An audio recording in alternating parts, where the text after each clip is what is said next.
because that's where you're going to need it in a few moments anyway. So click save, and meanwhile it'll look like it freezes, but it's actually going to be extracting the file into there. Okay, and that's going to say finish extracting entries. That means it's done. So you can minimize this and go back to the folder. So Rock Band Customs, Tools, okay, should be right there.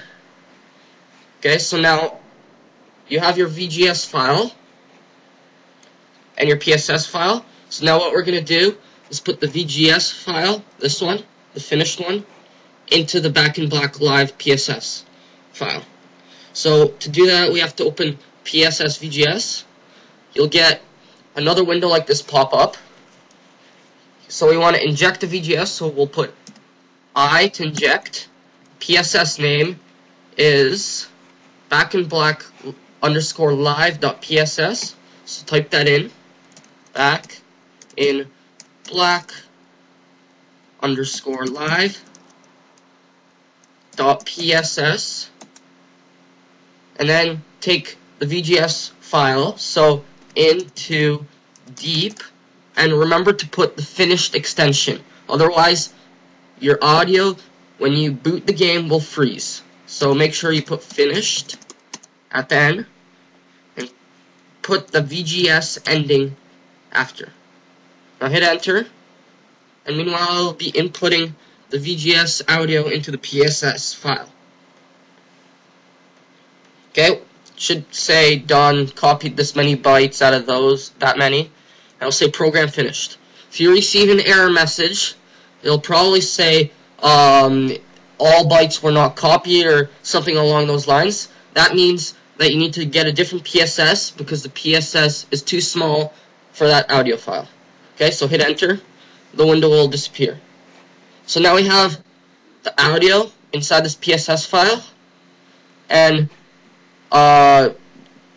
we use this to put the audio into this. So now go back to your ARC tool, and now you can replace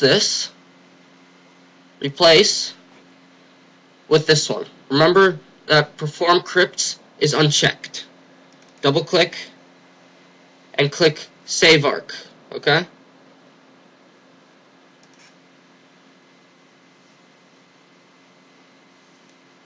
Okay, it'll take a few seconds, it'll save. And also you want to go to Back in Black Live and replace that with the MIDI that that is for the song. So I'll go to this MIDI right here, double click, click save, it'll get replaced, and you're good. Now, if you want to have a preview for when you want to listen to the song you're going to be playing, you can replace this song, VGS file, PREV for previous preview _ back in black _ live.vgs. You can replace that with the VGS file we had in the tools section. Make sure it's the one without the finished. Trust me, I used finished and it freezes. So make sure you click the one that says into deep.vgs without the finished. So double click that, save. Okay, so while it saves, just wait a few seconds and it should be done. Now you've put all the audio and all the notes into the game. Now the final thing you may want to do is you may want to change the song names that appear on the list. So let's say you're replacing Back in Black. You don't want it to say on the song list, you don't want it to say Back in Black. You want it to say In Too Deep by Sum 41.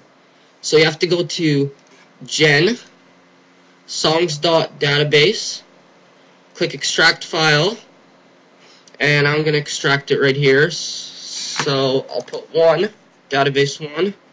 Okay, before you do this though, I almost forgot, make sure perform crypts checked. Whenever you extract a database file, make sure that perform crypts is checked. Sorry. So extract the file right here.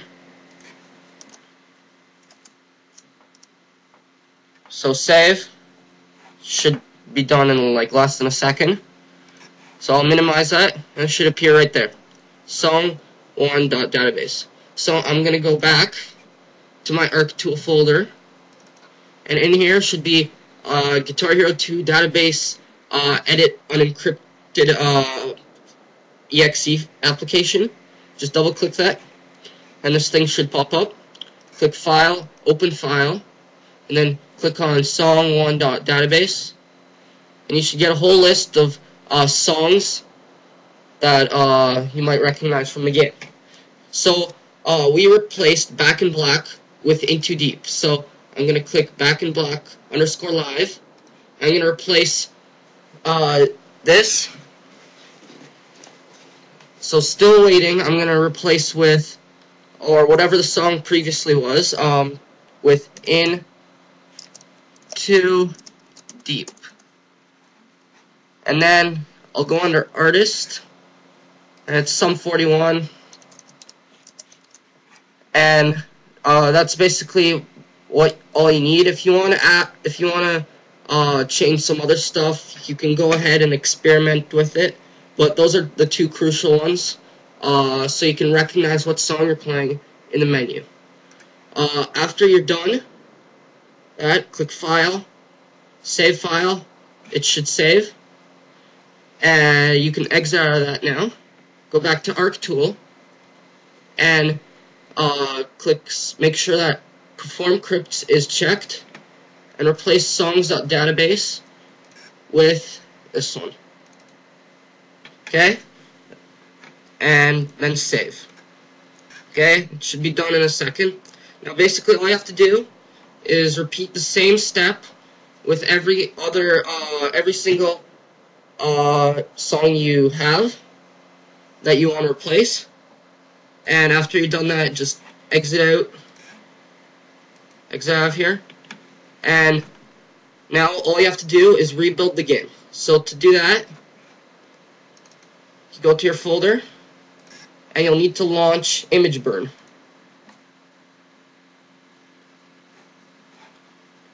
Now first of all, you'll need to build it into an ISO, so click Mode, and then go to Build, and basically drag these folders and files into here, and they should be in this order: Gen, IOP, SLUS, then depending on your disk number, and then system.cnf, okay? Now before you click the build button, you first have to go under labels and type in SLUS space, and an underscore should appear, 21848. So that's my disk number. It'll be different for yours if you're not using the AC/DC Live track pack. So just type the number in. Should be a file, and also on the spine of your DVD case or game case. Now click the green arrow right here. Should copy to the UDF, and for publisher, type in PlayStation in all caps. Okay, after you're done, that's basically all I need to do. You can pick a location to save it to. Just save it wherever, and click this button, and it'll build. I'm not going to do that because that's going to take a while. So instead, I'm going to now go to Mode, right? Now I'm going to select that same file right here that I built earlier, and I'm going to click it. I'm going to put a disk in, and then burn it, preferably at the lowest speed possible.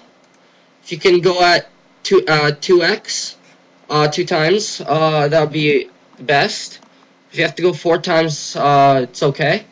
The slower the speed, the better. The less chance that your DVD drive will screw up and your game should work properly.